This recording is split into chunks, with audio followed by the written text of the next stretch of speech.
Hello, my dear friends. Welcome back to all of you in my YouTube channel.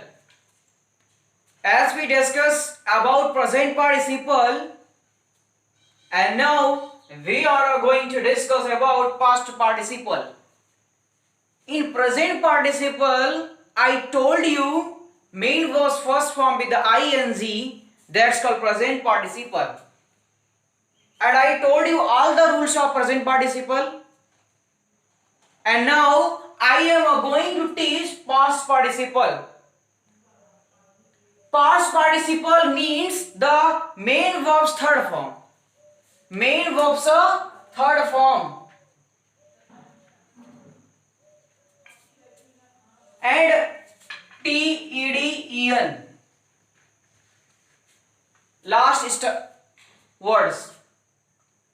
मतलब कि देखिए, अब हम आपको बताने जा रहे हैं पास्ट पार्टिसिपल के बारे में. और जो पास्ट पार्टिसिपल होता है वह होती है मेन वर्ब की थर्ड फॉर्म, और जो वर्ब होती है वो TEDEN से इंड होती है. उसका जो आखिरी लेटर रहता है वर्ब का, टी हो सकता है या ईडी होता है, ईएन होता है. ओके, तो इंडिंग लेटर्स क्या हो सकते हैं? TEDEN होंगे, और ये मेन वर्ब की थर्ड फॉर्म में पाए जाते हैं तथा किसी सेंटेंस में आते हैं तो एडजेक्टिव का कार्य करेंगे. और एक नई बात है कि वो प्योर एडजेक्टिव का कार्य करेंगे. ये कि सेंटेंस में आएंगे एडजेक्टिव का, वर्ब का, तथा एडजेक्टिव में भी एक प्योर एडजेक्टिव का कार्य करेंगे. एडजेक्टिव का कार्य कब करेंगे, प्योर एडजेक्टिव कब होंगे, इसकी चर्चा हम बाद में करेंगे. पहले ये क्लियर करिएगा कि ये क्या होता है. पास्ट पार्टिसिपल जो होते हैं ये मेन वर्ब की थर्ड फॉर्म में पाए जाते हैं. TEDEN जो होता है इनके लास्ट स्टॉपिंग वर्ड होते हैं, तथा ये भी सेंटेंस में आते हैं, वर्ब का कार्य करते हैं, एडजेक्टिव का कार्य करते हैं, तथा प्योर एडजेक्टिव का कार्य करते हैं. इतनी बात पहले क्लियर करिएगा. तो ये क्या होते हैं, मेन वर्ब की थर्ड फॉर्म में होते हैं, और इनका जो लास्ट एंडिंग वर्ड होता है वो टी होता है, ईडी होता है, ईएन होता है. इतनी बात क्लियर. फिर सेंटेंस में आएंगे तो ये वर्ब का कार्य करेंगे, एडजेक्टिव का कार्य करेंगे, और प्योर एडजेक्टिव का कार्य करेंगे. अब आपके दिमाग में ये चल रहा होगा कि प्योर एडजेक्टिव क्या है, कि कोई भी जो हमारा पार्टिसिपल होगा. पहले इतना हम क्लियर करते हैं कि पार्टिसिपल आता कैसे, तब बताते हैं आपको हम एडजेक्टिव के बारे में और प्योर एडजेक्टिव के बारे में. Okay, a burned child reads the fire. तो इसमें बर्न्ड जो होगा ये क्या है, मेन वर्ब की थर्ड फॉर्म में ये पास्ट पार्टिसिपल के रूप में यूज हुआ है, और ये लास्ट चांस ये भी क्या हुआ है, पास्ट पार्टिसिपल के रूप में यूज हुआ है. और अब बात आती है कि एडजेक्टिव कब होगा और प्योर एडजेक्टिव कब होगा. यदि सब्जेक्ट जो वर्ब आती है इसके साथ आने वाली जो वर्ब होगी, यदि वह क्या होती है, यदि वह ट्रांसिटिव वर्ब होगी तो आने वाला जो एडजेक्टिव होगा वो प्योर एडजेक्टिव होगा, और यदि इंट्रांसिटिव वर्ब होगी तो उसे केवल एडजेक्टिव बोलेंगे. बात क्लियर करिएगा. पहले ये चीजें कहीं पूछी नहीं जाती, बट मैं पार्ट्स ऑफ स्पीच का आपको एक ज्ञान देना चाहता हूं यहाँ पे. तो ये बताऊंगा कि यदि आने वाली जो वर्ब होगी वह ट्रांजिटिव होगी तो ये एडजेक्टिव होगा, वो क्या होगा, प्योर एडजेक्टिव होगा. इंट्रांसिटिव वर्ब होगी तो वो क्या होगा, आपका केवल एडजेक्टिव होगा. तो बात क्लियर करिएगा. If the coming verb is a transitive verb, then we can say that it is a pure adjective, and the verb will be intransitive, then we can say that it is adjective. It is the rule of the Rain Martin. अब ये Oxford जो university है वहां की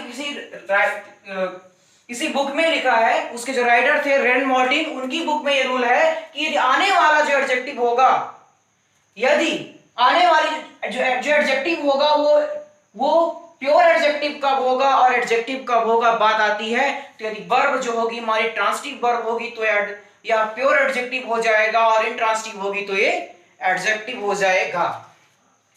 अब clear, अगर मैं इसको क्लियर कर देता हूं, जैसे कहा a burned child reads the fire.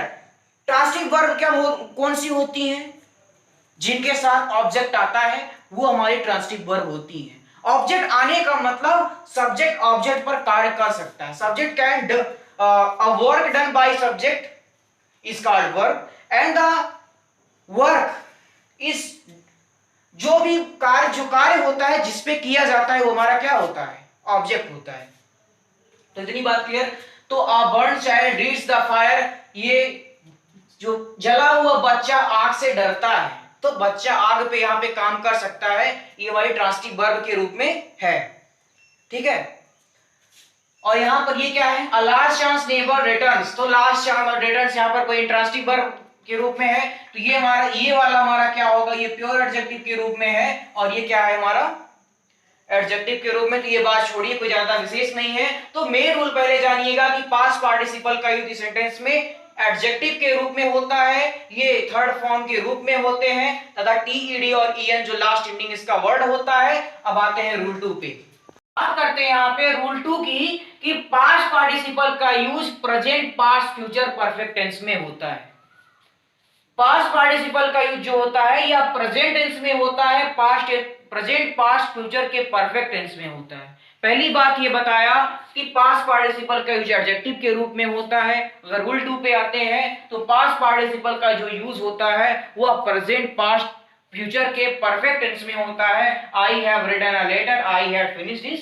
और यहाँ पे क्या है, ये यहाँ पर ये पास्ट पार्टिसिपल के रूप में यूज हुआ है, मेन वर्ब की थर्ड फॉर्म में होते हैं, एडजेक्टिव के रूप में होता है, और ये प्रेजेंट पास्ट फ्यूचर परफेक्ट के टेंस में इनका यूज किया जाता है। आते हैं हम रूल 3 पे। We are discussing about past participle and rule 3 is there are some participle which always works like an adjective, not like a pure adjective, because these participle always form transitive verb, sorry intransitive verb. ये जो participle होते हैं हमेशा intransitive verb से form किए जाते हैं। कुछ पार्टिसिपल ऐसे हैं जो इंट्रांसिटिव वर्ब से बने होते हैं। बात सुनिएगा कि कुछ पार्टिसिपल ऐसे होते हैं जो इंट्रांसिटिव वर्ब से बने होते हैं, जिसकी वजह से किसी सेंटेंस में आते हैं तो ये केवल एडजेक्टिव का कार्य करते हैं। पहले मैंने बताया कि वे पार्टिसिपल जो एडजेक्टिव से बने होते हैं वे किसी सेंटेंस में आएंगे तो प्योर एडजेक्टिव का कार्य करेंगे, परंतु कुछ पार्टिसिपल ऐसे हैं जो किसी सेंटेंस में आते हैं तो वो एडजेक्टिव का कार्य करते हैं, क्योंकि यह ट्रांसिटिव वर्ब से बने होते हैं। इन्हें याद कर लीजिए, जैसे आप उन्हें प्रेजेंट पार्टिसिपल में कुछ याद किया था वैसे इसमें कुछ है, बाउंडेन, ड्रंकेन, ग्रेवेन, माल्टेन, स्ट्राइकेन, श्रंकेन, सॉर एंड डोबेन। बाउंडेन, ड्रंकेन, ग्रेवेन, माल्टेन, स्ट्राइकेन, श्रंकेन, सॉर एंड डोबेन, ये कुछ ऐसे पास्ट पार्टिसिपल हैं जो किसी सेंटेंस में आते हैं तो हमेशा ये क्या करेंगे, एडजेक्टिव का कार्य करेंगे। और एक बात और बताता हूं, इनके बाद हमेशा किसी नाउन का यूज होगा। किसी सेंटेंस में आएंगे एडजेक्टिव का कार्य करेंगे। क्यों करेंगे, क्योंकि ये इंट्रांसिटिव वर्ब से बने होंगे, और इनके बाद हमेशा नाउन का यूज होगा। For example, he has drunken wine, drunken आपका ये रहा, और इसके बाद वाइन एक नाउन है। It is a shrunken cloth, it is a shrunken cloth. Shrunken आपका क्या है, यहाँ पे पास्ट पार्टिसिपल के रूप में यूज है, और उसके बाद एक नाउन है। तो रूल क्या है, कुछ पार्टिसिपल ऐसे होते हैं जो इंट्रांसिटिव वर्ब से बने होते हैं, किसी सेंटेंस में आएंगे तो एडजेक्टिव का कार्य करेंगे, और उनके बाद हमेशा क्या होगा, नाउन का यूज होगा। तो ये रहा आपका रूल। ऑटो पार्टिसिपल ये आपके हैं, इसको आप याद कर लीजिए, और ये आपका था rule. There are some participle which is used like adjective and verb. Before I tell you that there are some adjective, some words which words like any only adjective, but now there are some participle which words like both adjective and verb. मतलब कि कुछ past participle हमारे पास ऐसे हैं जो किसी sentence में आते हैं तो एडजेक्टिव का भी कार्य करेंगे, वर्ब का भी कार्य करेंगे। अभी मैंने पहले बताया था कुछ वर्ड्स जो केवल एडजेक्टिव का कार्य करते हैं, और कुछ वर्ड हैं जो क्या करते हैं कि सेंटेंस में आएंगे तो ये हमेशा पास्ट पार्टिसिपल का कार्य करेंगे। Broken, flown, given, spoken, stolen, torn and written. अगर इनका प्रयोग आप एडजेक्टिव की तरह करना चाहते हो तो इसके बाद आपको नाउन का यूज करना पड़ेगा। यानी कि बात क्या है, यदि इन वर्ब्स के बाद नाउन होगी तो ये किस किस फॉर्म में होंगे, पास्ट पार्टिसिपल के रूप में होंगे और एडजेक्टिव का कार्य करेंगे। और जब वर्ब एडजेक्टिव का कार्य करने लगे, दूसरी पार्ट्स ऑफ स्पीच में जाने लगे, वहां पर डबल पार्ट्स ऑफ स्पीच बनता है और डबल पार्ट्स ऑफ स्पीच में क्या बनेगा, आपका पास्ट पार्टिसिपल बनेगा। तो पास्ट पार्टिसिपल कब बनेगा, किसी वर्ब के बाद जैसे ही नाउन आएगा ये उस नाउन को क्या करेगा, क्वालिफाई करने लगेगा और जैसे ही क्वालिफाई करेगा वहां पे क्या बन जाएगा, एडजेक्टिव का कार्य करेगा और जैसे ही वर्ब दूसरी पार्ट्स ऑफ स्पीच में जाएगी वहां पे डबल पार्ट्स ऑफ स्पीच और उसका पार्ट क्या बन जाएगा, पास्ट पार्टिसिपल हो जाएगा वहां पे। फॉर एग्जांपल एक ही वर्ब से मैं सच्ची बताऊंगा तुमको, हर चीज बताता हूं। जैसे द क्लॉथ इज टॉर्न, कपड़ा फटा है, ठीक। तो यहां पर ये पास्ट पार्टिसिपल के रूप में नहीं है। अब मैं इसको ले जाता हूं किसमें, पास्ट पार्टिसिपल में, यही कर देता हूं, सॉरी इसको रहने दो, इसको ऐसे ही, इसी को मैं चेंज करता हूं। अगर पास्ट पार्टिसिपल में क्या कर सकते हैं, इट इज टॉर्न क्लॉथ, जैसे ही इसके बाद नाउन आई तुरंत ये एडजेक्ट इसको किया क्वालिफाई, कपड़ा कैसा है, फटा है, और जैसे ही तुरंत किस में जाएगा, ये तुरंत गया, ये एडजेक्टिव बना और जैसे एडजेक्टिव बना तुरंत यहां पर ये पास्ट पार्टिसिपल का निर्माण कर देगा। बात ध्यान से सुनिएगा, कोई भी एग्जांपल मैं यहां से स्टोलन ले लेता हूं, द वॉच इज स्टोलन, यहां पर कोई भी नहीं है, यहां पे ये क्या है आपका पास्ट पार्टिसिपल में नहीं है। जैसे मैं कहा इट इज स्टोलन वॉच, तुरंत क्या करेगा, स्टूडेंट क्वालिफाई करेगा वॉच को और जैसे ही क्वालिफाई करेगा उसकी बताएगा एडजेक्टिव और जैसे एडजेक्टिव होगा वहां पर बन जाएगा आपका पास्ट पार्टिसिपल। तो रूल क्या है, पहले रूल सुनिएगा। कुछ पार्टिसिपल ऐसे होते हैं जिनका प्रयोग इस सेंटेंस में क्या किया जाता है, एडजेक्टिव व वर्ब दोनों की तरह होता है, वर्ड यही रहेंगे, ये पास्ट पार्टिसिपल भी बन जाएंगे, एडजेक्टिव का भी कार्य करेंगे और वर्ब का भी कार्य करेंगे, वो सेंटेंस के ऊपर डिपेंड करेगा। यदि वर्ब के बाद नाउन आता है, यदि वर्ब के जस्ट बाद नाउन आता है तो वहां पर तुरंत क्या आपका हो जाएगा, पास्ट पार्टिसिपल हो जाएगा, क्योंकि मैं पहले ही बता चुका हूं पार्टिसिपल की सेंटेंस में आते हैं तो किसका कार्य करते हैं, एडजेक्टिव का कार्य करते हैं। तो ये था आपका रूल। रूल 5 आता है, past participle use into any sentence is like as a passive voice. In passive voice sentences be used past participle. Passive voice के सेंटेंसेस में पास्ट पार्टिसिपल का यूज किया जाता है। पैसिव वॉइस क्या होता है, जब सब्जेक्ट को ऑब्जेक्ट में और ऑब्जेक्ट को सब्जेक्ट में बदलकर मेन वर्ब की थर्ड फॉर्म के साथ बाई का यूज करते हैं या जो भी वहां पर प्रयोग होने लायक रहता है उसका प्रयोग किया जाता है, ठीक है। तो ये हो गया पैसिव वॉइस में। तो बात पहले यही क्लियर करिएगा कि पास्ट पार्टिसिपल का यूज पैसिव वॉइस के सेंटेंस में किया जाता है। जैसे a snake was killed by him, a bike was stolen, कुछ भी होता है, ठीक है, ये किल्ड और स्टोलन। तो पैसिव वॉइस के सेंटेंसेस, जितने भी पैसिव वॉइस के सेंटेंस होते हैं उसमें हम किसका यूज करते हैं, पास्ट पार्टिसिपल का यूज करते हैं। रूल 6 आता है, past participle use into any sentences to replace subject and verb. Past participle किसी सेंटेंस में आता है वह सब्जेक्ट और वर्ब को रिप्लेस करेगा। सब्जेक्ट और वर्ब को रिप्लेस करने के लिए हम पास्ट पार्टिसिपल का यूज करते हैं। ये रूल सिंथेसिस में बहुत यूज होगा, कंबाइन करने में दो सेंटेंसेस को, दो या दो से अधिक सेंटेंस को जोड़ने के लिए इन सब रूल्स का ज्यादा जरूरत पड़ेगी कि पास्ट पार्टिसिपल का यूज सब्जेक्ट और वर्ब को रिप्लेस करने के लिए होता है।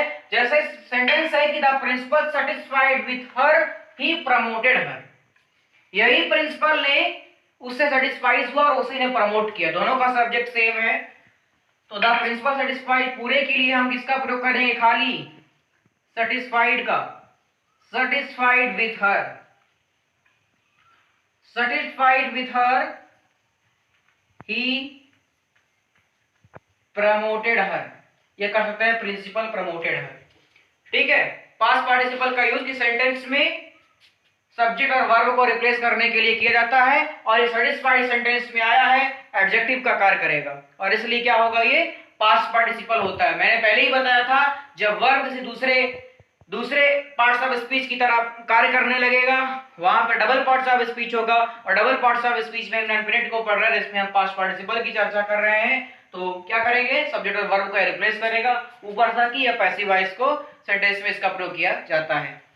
बताते हैं कि पास्ट पार्टिसिपल का यूज किसी सेंटेंस में नाउन की परमानेंट हैबिट बताने के लिए और उसके कैरेक्टर को एक्सप्रेस करने के लिए किया जाता है। A past participle used into any sentences for expressing permanent habit and permanent character. Okay, past participle का यूज की सेंटेंस में परमानेंट हैबिट बनाने के लिए और परमानेंट कैरेक्टर को एक्सप्रेस करने के लिए किया जाता है। जैसे a well read man, a well behaved person, तो उसकी जो परमानेंट कैरेक्टर होती है, परमानेंट हैबिट होती है, उसको एक्सप्रेस करने के लिए हम क्या करते हैं कि सेंटेंस में पास्ट पार्टिसिपल का यूज करते हैं। ठीक है, एक जैसे एज वेल और a well read man, a well behaved person. Okay, rule 8 पर आते हैं। पास्ट पार्टिसिपल का यूज किसी सेंटेंस में परफेक्ट पार्टिसिपल तथा परफेक्ट इंफिनिटिव बनाने के लिए होता है। क्या बताया कि पास्ट पार्टिसिपल का यूज किसी सेंटेंस में परफेक्ट पार्टिसिपल तथा परफेक्ट इंफिनिटिव बनाने के लिए किया जाता है। एग्जांपल जैसे अगर हम लेते हैं, जैसे मैंने दिया रिटेन, ये कि सेंटेंस में आएगा तो क्या करेगा, पास्ट पार्टिसिपल के रूप में है। इसी को हमें परफेक्ट बनाना है तो क्या कर देंगे, having plus verb third is perfect participle, having plus written क्या हो गई, परफेक्ट पार्टिसिपल। और क्या बताया, परफेक्ट इंफिनिटिव बनाने में होता है। तो जैसे रीड की सेंटेंस में थर्ड फॉर्म में आया, रीड रेड रीड, तो इसमें थर्ड फॉर्म में इसको ले गए, इंफिनिटिव बनाना है तो टू प्लस रीड, तो क्या हो गया, ये परफेक्ट पार्टिसिपल में चला गया। टू हैव, जैसे हैव ड्रिंक, तो ये हो जाएगा टू हैव ड्रंक, तो ये क्या हो गया आपका, परफेक्ट इंफिनिटिव हो जाएगा। तो पास्ट पार्टिसिपल का यूज किस सेंटेंस में परफेक्ट पार्टिसिपल बनाने में तथा परफेक्ट इंफिनिटिव बनाने में किया जाता है। तो ये थे आज के आपके सारे पास्ट पार्टिसिपल के रूल कि किस सेंटेंस में पास्ट पार्टिसिपल का यूज कैसे किया जाता है, उस पर हमने चर्चा की। वीडियो अच्छी लगी हो तो लाइक करिएगा, शेयर करिए इस वीडियो को तथा सब्सक्राइब करिए मेरे यूट्यूब चैनल को। और कल आपके लिए मैं लेकर आऊंगा परफेक्ट पार्टिसिपल पर वीडियो। तब तक के लिए बाय, लव यू ऑल।